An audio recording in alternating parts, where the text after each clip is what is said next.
Son of Porthos.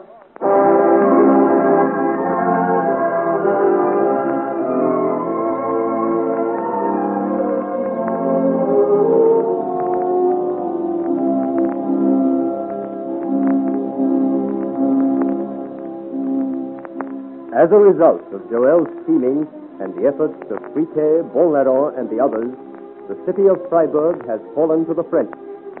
As Marshal Créqui and his army march in triumph through the gates, the governor of Freiburg, Colonel Schultz, is sneaking out through a secret passage from the great castle.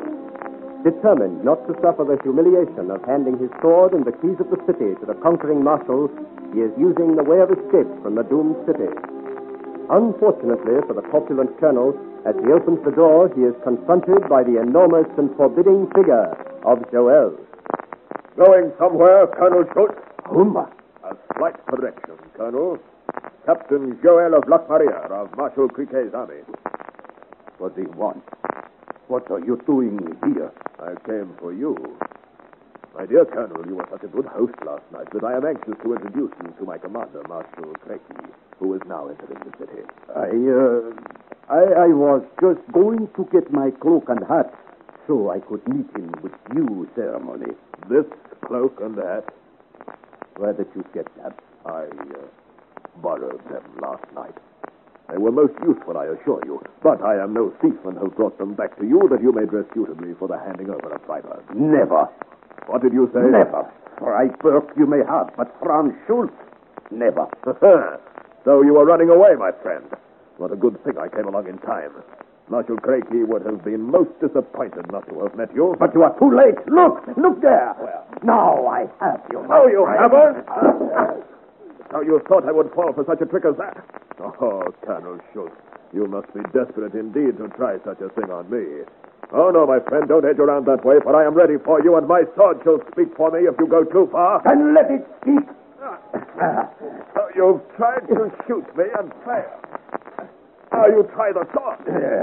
You may be oversized to frighten little children, but I'm not afraid. You stand between me and my friends. Do you think I will let you live?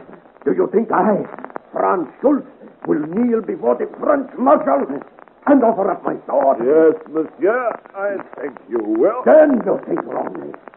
On the other side of you, there's a door, a secret door, which will take me to the forest and freedom. Do you think I will let an overgrown Frenchman stand between me and freedom? You would fight better, monsieur, if you talked less. A young upstart like you. They all think they can fence these days, but it takes a master to know the way. I was taught by one of your own men. That should amuse you. A French musketeer taught me to use a sword. That's why I find your attack so easy to overcome.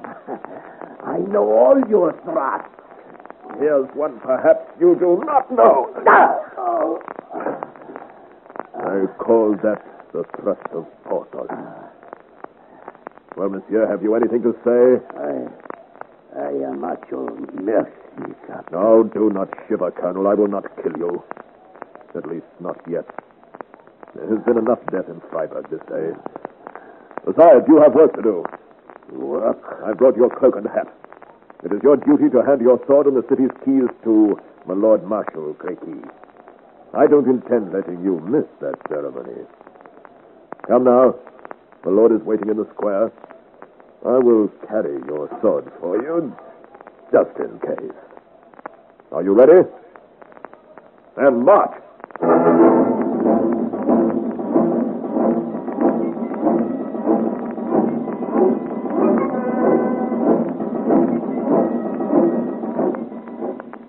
So, Chevalier, you have carried out your promise, and we now look at Freiburg from the inside.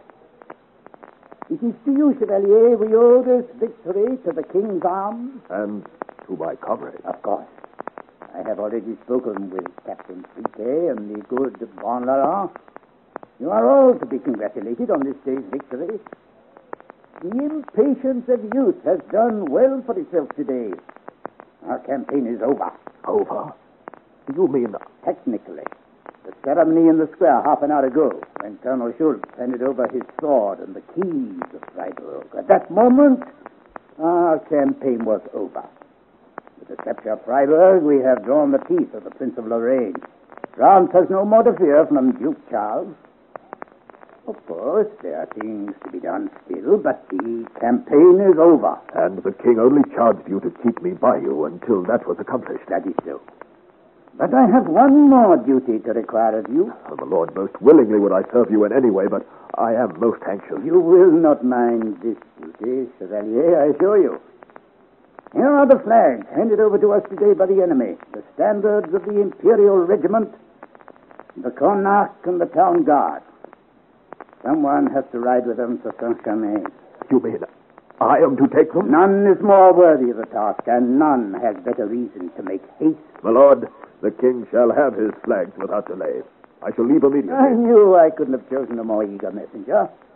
The keys of Freiburg also must be carried to His Majesty, and these I am entrusting to Captain Friquet. So you will have company on your journey. I am more proud and happy than I can say. Take the flags then, Chevalier, and may good luck ride with you. I have no need to say that I am proud to have commanded such a one as you. You may rest assured that His Majesty will be notified of your part in the capture of Freiburg.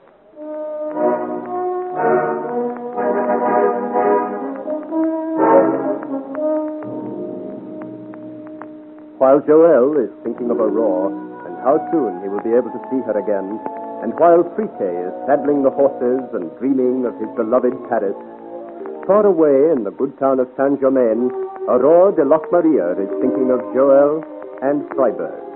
All unknowing of the exciting events that have taken place there, she sits this morning talking happily with her friend Françoise d'Aubigny. Now that the king has obtained peace at the Nimwegen Congress, they say at court that the cause of Duke Charles is quite hopeless. They say he has no army now with which to relieve Freiburg. And oh, Françoise, once Freiburg falls to us, then Joel will come home. I shall be as glad to see the giant as you will. Oh, no, Françoise. That would be quite impossible. Sometimes I think I live only when Joel is here. I do but walk about now and do as I am told, like a puppet on a string. That is a romantic idea, child. But it isn't safe to be too pliable in this court, particularly when you are in a position of influence. Oh, you speak as though I were the most important person in the court.